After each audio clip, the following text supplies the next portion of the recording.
Hello everyone, Shri विद्या channel में आपका welcome है। आज की हमारी इस नई वीडियो में हम अपनी जो हमारी मिनी सीरीज चल रही है चाइल्ड डेवलपमेंट की, उसकी अगली वीडियो की बात करेंगे और इसमें हम अर्ली चाइल्डहुड जो है उसी की कुछ नई बातें हम जानेंगे। ठीक है, तो हम शुरू कर लेते हैं। अंडरस्टैंडिंग अर्ली चाइल्डहुड हमने कुछ पिछली वीडियो में भी करा था, उसी का एक बार रिवीजन कर लेते हैं। कौन सा पीरियड है ये?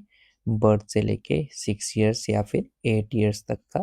ठीक है, क्योंकि 2013 की जो ECCE पॉलिसी आई थी उसमें बर्थ टू 6 इयर्स था, मगर लेटर ऑन इसको अब 8 इयर्स तक भी एक्सटेंड कर दिया गया है।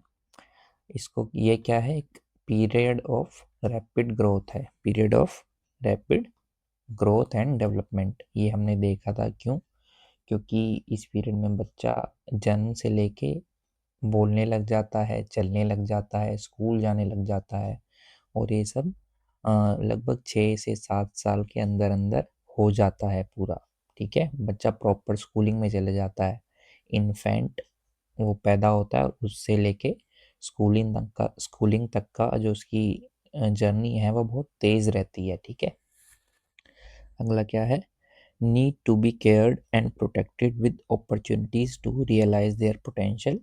ये हमने जाना था कि हमें कैसे उसको अपॉर्चुनिटीज़ प्रोवाइड करनी है जिससे उसकी डेवलपमेंट हो पाए, सोशो इमोशनल और उसकी cognitive, motor skills, gross motor skills, fine motor skills, ये सारी की सारी हर तरीके की उसकी डेवलपमेंट हो पाए। इसके लिए हमको अपॉर्चुनिटीज़ देनी थी उसको। ठीक है, नर्चर करना था उसकी डेवलपमेंट को, नीड्स का सुपरविजन रखना है हमको। ठीक है, ये सारा हमारा बात है अर्ली चाइल्डहुड की। ठीक है, इसका रिवीजन एक बार हमने कर लिया। आगे देखते हैं। Impact of early childhood on subsequent life. Early childhood का क्या इम्पैक्ट होगा बच्चे की जो सब्सीक्वेंट लाइफ है, आने वाली लाइफ है। ठीक है, उसके जो लेटर ऑन ईयर्स आएंगे उसकी लाइफ में, उन पे क्या इम्पैक्ट रहेगा अर्ली चाइल्डहुड का, early childhood care and education का। तो एक बार इसको हम देख लेते हैं। Early childhood is a sensitive period in human development, shaped by, किस चीज़ से शेप होता है? Child's genes, that is nature, and experiences, that is nurture. और ये चाइल्ड की जो जीन्स हैं, इसको तो हम कंट्रोल करने से रहे, ये तो बायोलॉजिकल पार्ट है, इससे ये हमारे कंट्रोल के बाहर है। लेकिन ये जो एक्सपीरियंस है, हमारा ECC का सारा फोकस इस नर्चर के पार्ट पे है। ठीक है, क्योंकि ये तो ऑलरेडी हमको मतलब प्री एंडाउमेंट है एक तरीके से। इसको हम किसी भी तरीके से चेंज नहीं कर सकते, मगर हम नर्चर से इसको बेटर ऑफ कर सकते हैं। अगर यहाँ पे कुछ गैप्स रह गए हैं तो उसको हम नर्चर के थ्रू इम्प्रूव कर सकते हैं बच्चे की डेवलपमेंट को। Early childhood period is important as development takes place maximum during this period and foundation for holistic development is laid. एक तो यहाँ पे मैक्सिमम है डेवलपमेंट, ये लाइफ के किसी भी फेज में इतनी तेज डेवलपमेंट नहीं होगी। ठीक है, और बाद के ईयर्स में तो मतलब एक तरीके से नेगेटिव स्लोप हो जाता है उसका, कि हमारे सेल्स डिग्रेड करने लग जाते हैं, ऑर्गन्स डिग्रेड करते हैं। तो ये इतनी रैपिड ग्रोथ डेवलपमेंट तो किसी भी फेज में नहीं दिखने वाली जितनी अर्ली ईयर्स में दिखती है। ठीक है, a stimulating environment promotes holistic development comprising various domains, namely cognitive, language, social, emotional, and physical competence, whereas any long-term adverse circumstances negatively impact development of child। इन्होंने बोला है, दो चीज़ें बोली हैं सेंटेंस में। एक तो इन्होंने बोला है कि जो स्टिमुलेटिंग एनवायरनमेंट है वो किसको वो करेगा, इन डोमेन्स को फैसिलिटेट करेगा, cognitive, language, social, emotional, physical. ठीक है, और लेकिन दूसरे हाथ पर अगर वो एडवर्स कुछ सर्कमस्टांसेस रहते हैं तो वो नेगेटिव इम्पैक्ट डालेगा बच्चे की डेवलपमेंट पर। ठीक है, आगे देख लेते हैं। Status and profile of young children in India, ठीक है, बच्चे की क्या स्थिति है अभी के लिए। A nation progresses when its citizens are healthy, educated, economically independent and contribute to national growth। ये तो आप जानेंगे कि जब तक citizens healthy, educated, economically independent वगैरह नहीं होते तब तक नेशन ग्रो नहीं करती है। अब अगर नेशन के जो सिटीजन्स हैं वो करप्ट हैं तो आप जानते ही हैं कि क्या दुर्दशा उस देश की होती है। तो जिस तरफ सिटीजन्स जाएंगे कंट्री की ग्रोथ भी उस तरफ जाएगी। और सिटीजन्स हैं कौन? हमारे जो बच्चे ही हैं, ये फ्यूचर सिटीजन्स हैं, ठीक है। India is a multicultural pluralistic society where people of different religions, language, social backgrounds and economic backgrounds coexist in diverse social environment। India को एक मल्टीकल्चरल प्लूरलिस्टिक सोसाइटी बोला गया है जिसमें कि अलग अलग धर्म, अलग अलग संप्रदाय, भाषाओं, बैकग्राउंड के लोग, अलग अलग आर्थिक स्थिति वाले लोग को एग्जिस्ट करते हैं, साथ साथ अपना गुजर बसर करते हैं। इन डाइवर्स सोशल एनवायरनमेंट, सामाजिक जो एनवायरनमेंट है, वातावरण, वो बहुत डाइवर्स है, ऐसे में भी वो को एग्जिस्ट करते हैं। It is a vast nation with population of more than 1.21 billion. अब तो इससे अगली वाले सेंसस में इससे भी ज़्यादा ये आंकड़ा दिखने वाला है।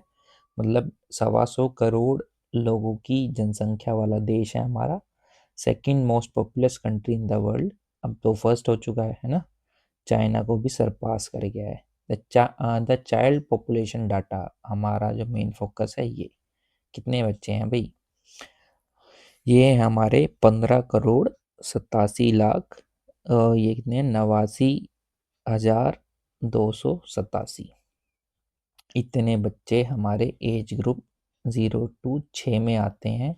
और ये कितने हैं कंप्राइज? 13.12% है टोटल पॉपुलेशन की, अकॉर्डिंग टू सेंसस 2011, ठीक है। अब इस बार जो सेंसस होने वाला है 2026 में, उसमें अलग डाटा आएगा, मगर अभी तक का जो हमारे पास डाटा है ऑथेंटिक, वो ये है कि 15 करोड़ बच्चे थे 2011 में इस एज ग्रुप के, ठीक है। और ये जो नंबर है ये बहुत बड़ा है, क्योंकि कुछ कंट्रीज़ की पॉपुलेशन भी इतनी नहीं मिलेगी आपको। वर्ल्ड में बहुत सारी कंट्रीज़ होंगी जहाँ पे टोटल पॉपुलेशन इतनी नहीं होगी जितनी कि हमारे यहाँ इस एज ग्रुप के बच्चे हैं। तो एक मेजर पार्ट है हमारी पॉपुलेशन का, तो हमको इसको केटर करना चाहिए और इसकी तरफ हमारा फोकस रहना चाहिए। Demographic profile of children in India, क्या कैसी प्रोफाइल है डेमोग्राफी की बच्चों की, ये हमने देख लिया। ये कौन सा सर्वे है? National family health survey for 2015-16 का, जिसमें 158 मिलियन बच्चे थे इस एज ग्रुप में, ठीक है। वही लगभग 15 करोड़ के आसपास। जो सेक्स रेशो थी वो थी 919, मतलब 919 फीमेल चाइल्ड थी, रेशो थी, मतलब ये child sex ratio. The data from fact sheet of fourth national family health survey NFHS 2015-16 conducted by national institute of population studies shows that child population इस age group में इतनी थी। The male to female child sex ratio has marginally gone up in 10 years from 914 से 919 तक ये rise करी गई है, ठीक है। अब इसके कंपैरिजन में मेल्स कितने थे वो हम आगे देख लेंगे, ठीक है। Child morbidity and mortality.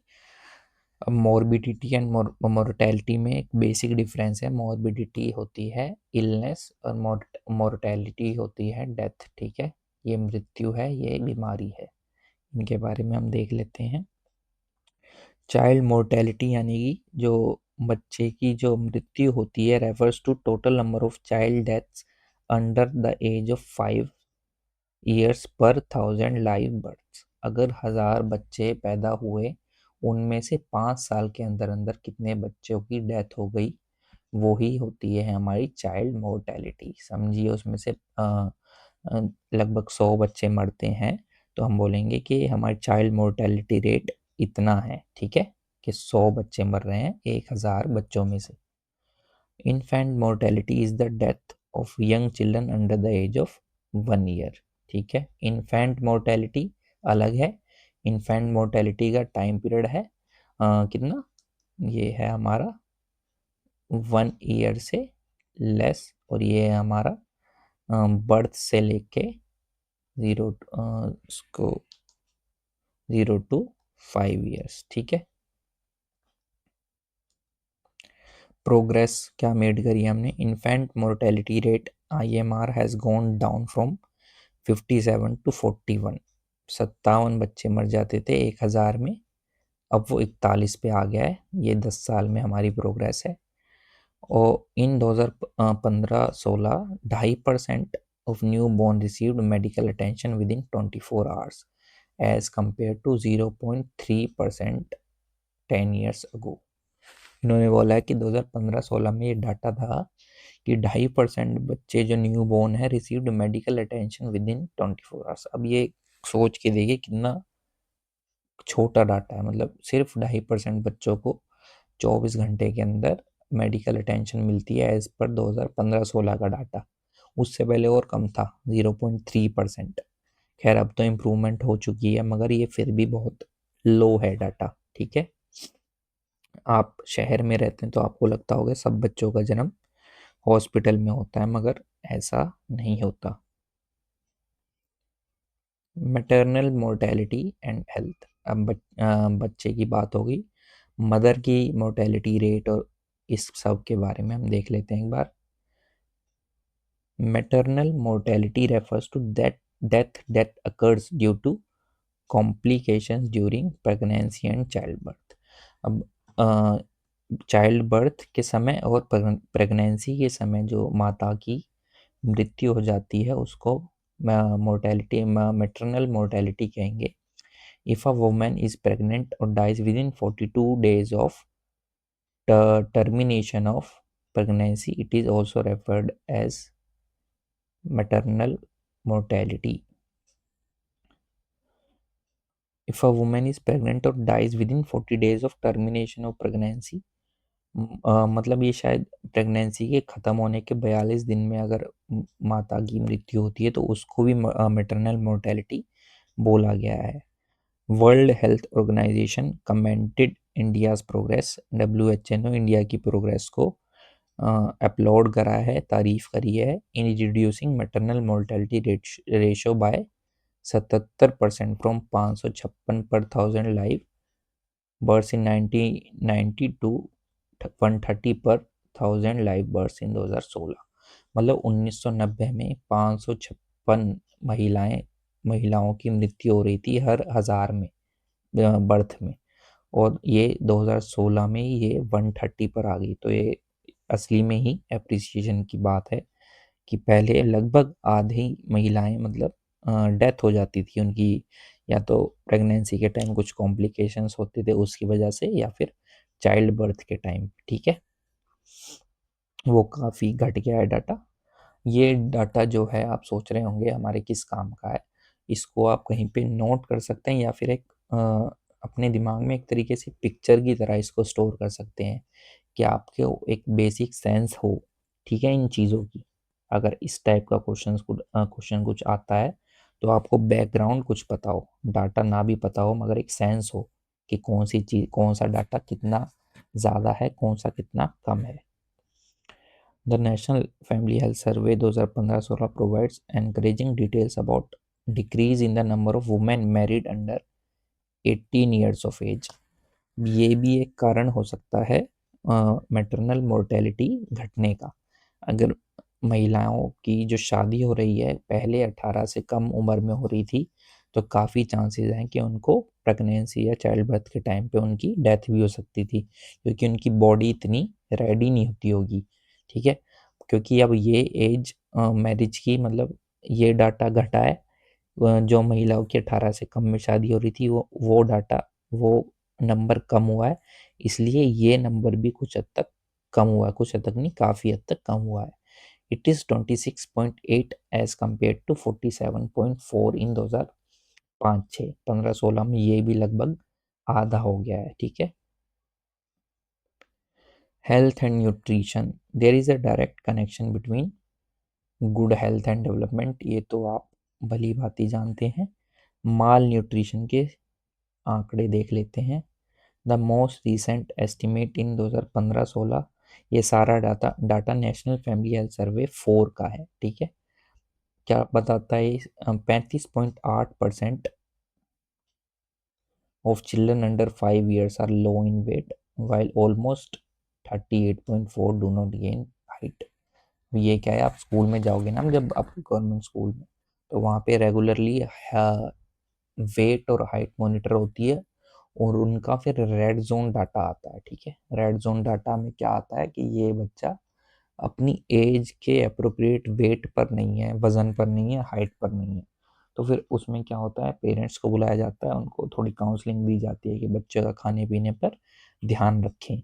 उसी तरीके का डाटा कुछ ये है जो कि बता रहा है कि लगभग 35% बच्चे 5 ईयर से कम जो थे वो अंडर वेट थे, और 38% की हाइट नहीं बढ़ रही थी। ये कब हो रहा था?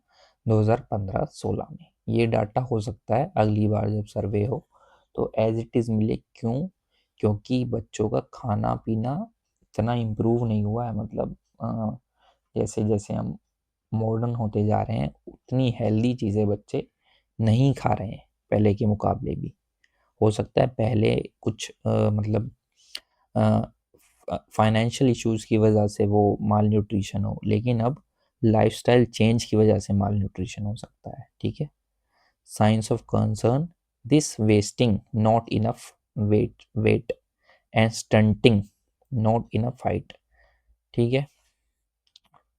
जो वेस्टिंग होता है वो क्या होता है, जब बच्चे बच्चे का वजन नहीं बढ़ता उसको वेस्टिंग कहते हैं, और जब बच्चे की हाइट रुक जाती है उसको स्टंटिंग कहते हैं। Are signs of malnutrition and lack of stimulation, ठीक है। ब्रेस्ट फीडिंग डाटा क्या है? National family health survey 4 data records 41.6% mothers can breastfeed within 1 hour of delivery, while 54.9% mothers breastfeed babies under 6 months, ठीक है। ये कुछ data है कि इतनी माताएं 1 घंटे के अंदर डिलीवरी के अपने संतान को दूध पिला पाती थी। ये भी एक सर्वे का डाटा है। और आप जानते हैं कि ब्रेस्ट फीडिंग एक शिशु के लिए, एक बच्चे के लिए कितनी ज़रूरी है उसकी हेल्थ के लिए। एजुकेशन, स्कूल अटेंडेंस, अब ये डाटा बता रहा है कि 68% children are attending school, I 10% more than in 2005 में कुछ 58 होंगे, तो उससे ज़्यादा बच्चे अटेंड कर रहे हैं। The role of ECCE policy 2013 has been phenomenal in getting recognition of age specific needs of children under 6 years. ये जो 2013 की पॉलिसी थी उसका काफ़ी अच्छा इम्पैक्ट रहा है, ये बताया जा रहा है। लेजिस्लेटिव सपोर्ट क्या मिला है? मैटरनिटी बेनिफिट अमेंडमेंट एक्ट, ये आप सब जानते हैं ये क्या एक्ट है कि जो मैटरनिटी की बेनिफिट हैं उसके बारे में ये एक्ट आया रिसेंटली ही, बोलेंगे 2017 को। इसके under 3 years focus is on need for care of children under 3 years. ये जो 3 साल से छोटे बच्चे हैं उनकी केयर पे और मैटरनिटी बेनिफिट के बारे में ये एक्ट आया। इसके बारे में डिटेल में हम आगे देखेंगे। Gender critical issues, there are many issues related to the girl child, i.e. there is a denial of health care facilities and nutrition, early dropout from schooling, low literacy rate in comparison to boys, ठीक है। अब ये सब आप अच्छी तरह जानते हैं कि कैसे भेदभाव करा जाता है। पहले तो कोशिश की जाती है कि गर्ल चाइल्ड का जन्म ही ना हो, सबकी बारे में बात नहीं हो रही, मगर कुछ जो सोसाइटी में ऐसे एलिमेंट्स हैं जो कि गर्ल चाइल्ड को पसंद नहीं करते, उनके बारे में मैं बता रहा हूँ कि पहले तो चाहते ही नहीं है कि उनका जन्म हो भी जाता है तो उनके साथ बायस किया जाता है, अच्छे स्कूल्स में नहीं डाला जाता, न्यूट्रिशन अच्छा नहीं दिया जाता, जल्दी से जल्दी शादी कर दी जाती है, एजुकेशन की अपॉर्चुनिटीज़ नहीं दी जाती as compare to boys. Girls literacy rate 65%, 2011 का सेंसस। बॉयज़ लिटरेसी रेट 82% उसी 2011 के सेंसस में। और ये है हमारी आंकड़े, 944 फीमेल्स थी 1000 मेल्स पर, ठीक है। 56 महिलाएं कम थीं। Diverse social culture and economic context, इसके बारे में हम अपनी अंडरस्टैंडिंग बढ़ाते हैं। फिजिकल डाइवर्सिटी क्या होती है इंडिया में, कि अलग अलग टाइप की डाइवर्सिटी हैं। सोशो कल्चर, लिंग्विस्टिक, ये सब डाइवर्सिटी हैं। क्लोथिंग, फूड, जिस तरह की टेरेन जो होती है, जिस तरीके की उस पे रहते हैं हम, मतलब पहाड़ी इलाके, तटीय इलाके, पठारी इलाके, ये सारे आते हैं। जोग्राफिकल रीजन्स, रीजनल वेरिएशंस, ये सारी डाइवर्सिटी है इंडिया में। ये सब आप अच्छी तरीके से जानते हैं कितना डाइवर्स इंडिया है। मगर इस बारे में हम बात क्यों कर रहे हैं, क्योंकि हमारा जो मेन फोकस है बच्चे, जब इतने डाइवर्सिटी होगी, इन्हीं डाइवर्सिटी के बीच में वो बच्चा भी रह रहा है, जिसके बारे में हम बात कर रहे हैं।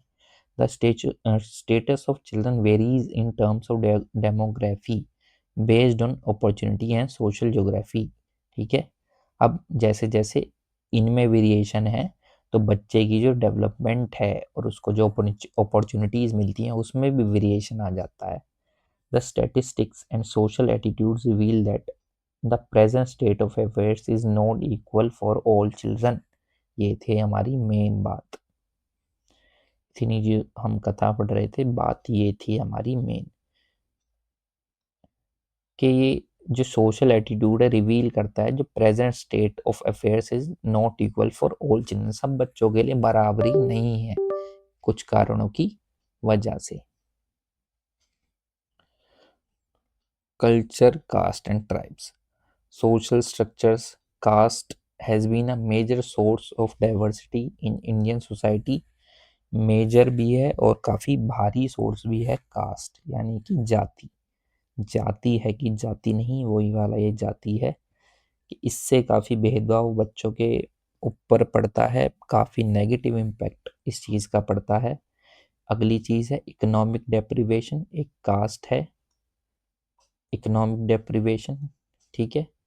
Scheduled tribes are mostly located in forest, ये सब areas with distinct socio cultural beliefs and practice deeply interlinked with forest ecology, ठीक है। इम्पैक्ट ऑन चाइल्ड क्या है इनका, such negative social and cultural condition deplete children's self worth and identity and make them submissive, ठीक है।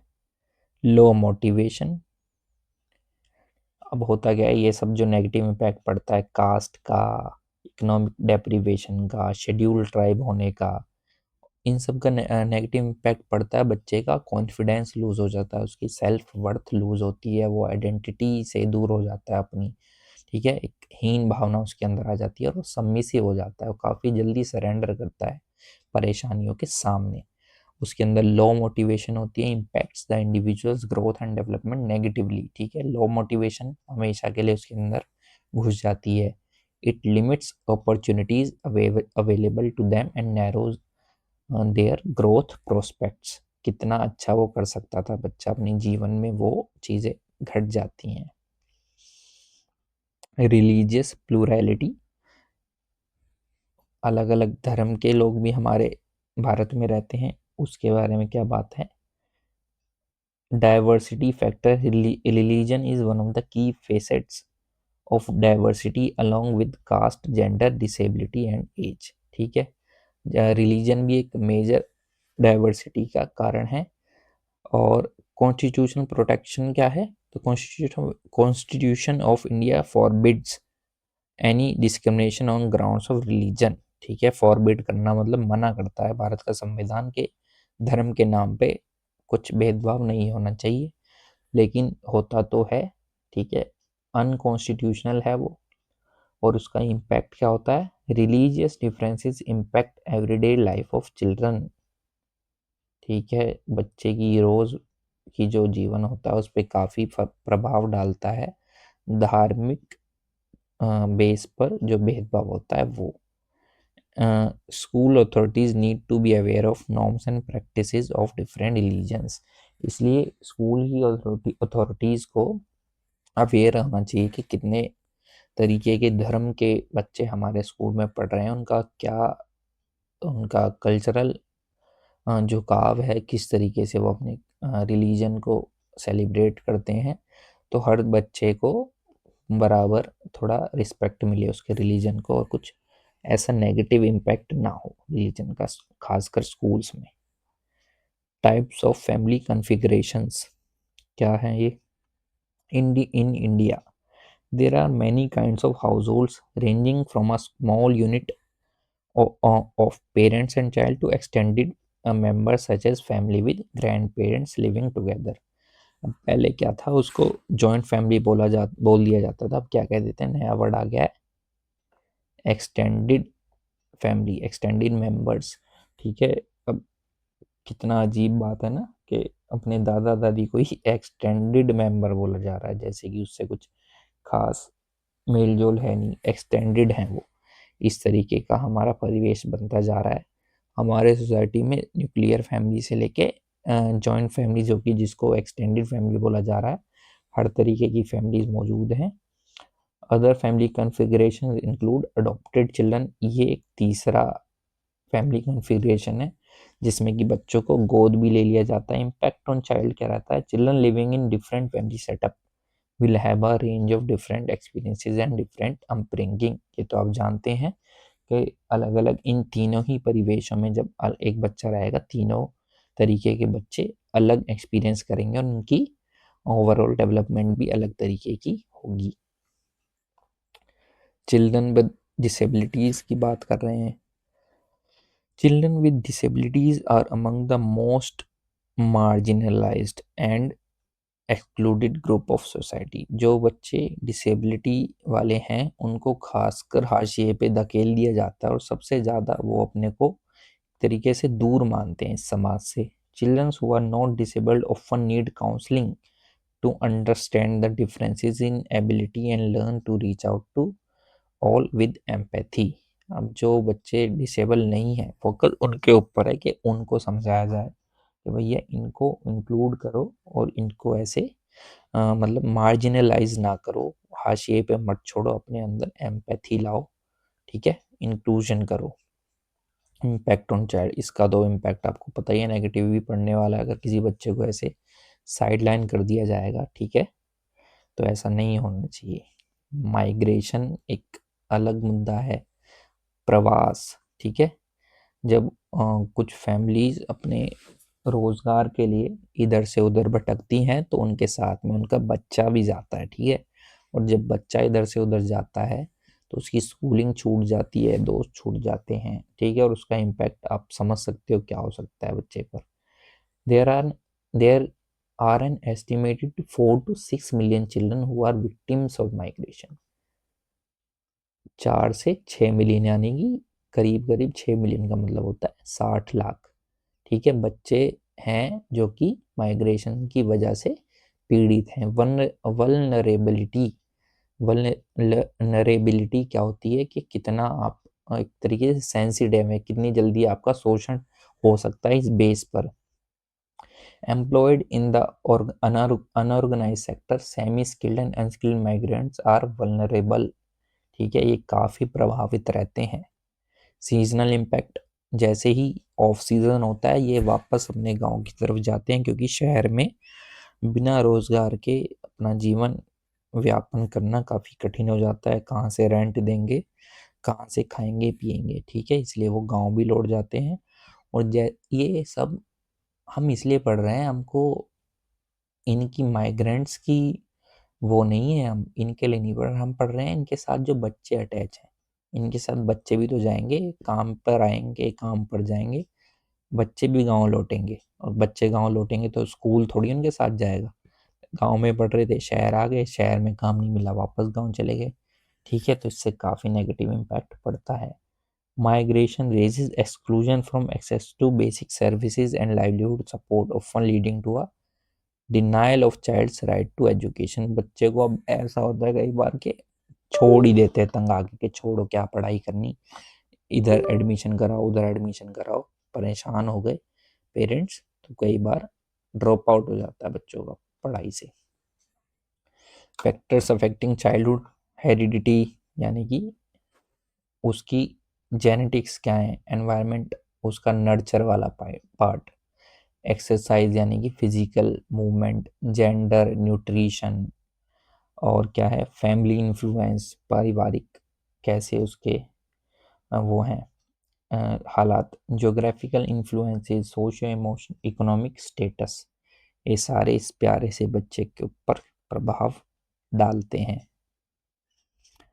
Factors influencing child's health, child health पे क्या effect होते हैं, हाइजीन का होता है, बिल्कुल होता है, sanitation practices, nutrition, maternal health यानी कि माता की हेल्थ, और इम्यूनाइजेशन यानी कि टीकाकरण, ये सारे फैक्टर्स हैं जो कि इन्फ्लुएंस करते हैं बच्चे की हेल्थ को। चाइल्ड विज अविज, शायद इसको ऐसे ही पढ़ेंगे, इंडियन कॉन्स्टिट्यूशन एंड प्रोविजन, बच्चों का या फिर आम नागरिकों के कुछ अधिकार होते हैं उनके बारे में हम बात कर लेते हैं संविधान के अकॉर्डिंग। कुछ फंडामेंटल राइट हैं और कुछ डायरेक्टिव प्रिंसिपल्स हैं स्टेट पॉलिसी की।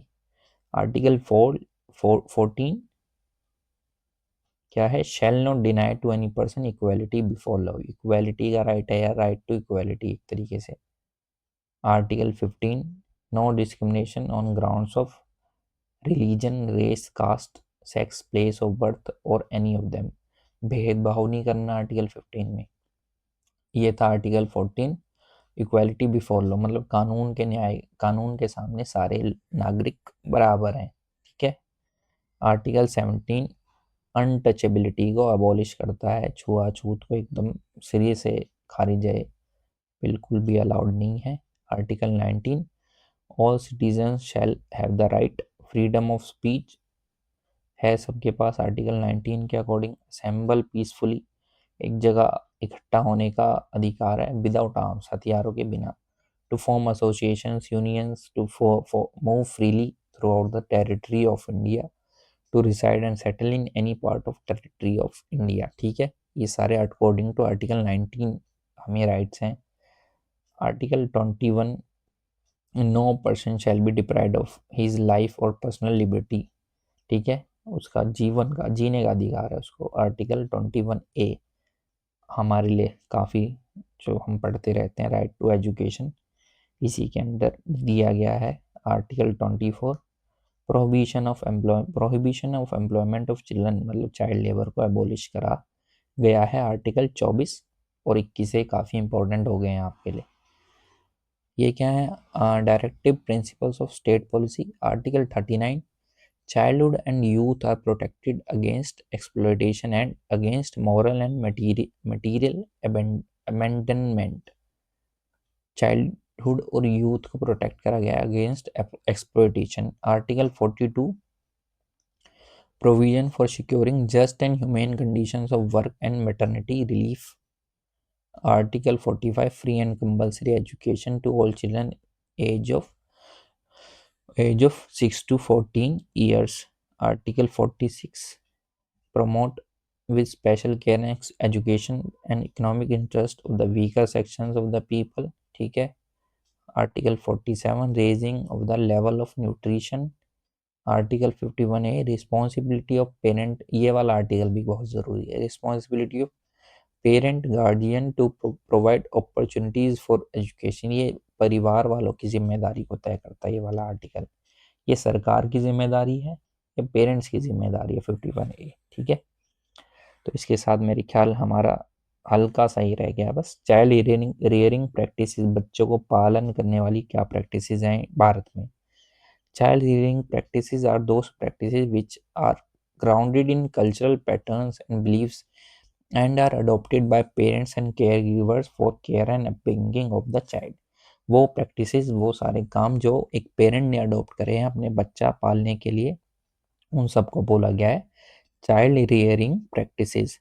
Child rearing practices for a given time depends on a large degree on the child's developmental age and health and nutritional risk। Child is facing.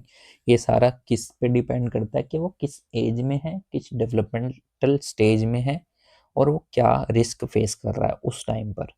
Generally the mother is a prime care giver. माता ही बच्चे के लालन पालन के लिए ज़्यादा जिम्मेदार ठहराई जाती है। Sometimes with considerable support from others and sometimes alone. कभी कभी उसको सपोर्ट मिलता है और कभी कभी नहीं भी मिलता, तब भी वो प्राइमरी प्राइमरी केयर गिवर रहती है मदर।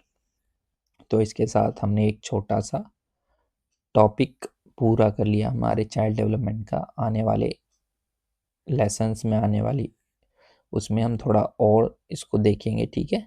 थोड़ा और इसका जो फैक्चुअल पार्ट है उसके ऊपर हम आगे वाली जो वीडियोस हैं उनमें जाएंगे।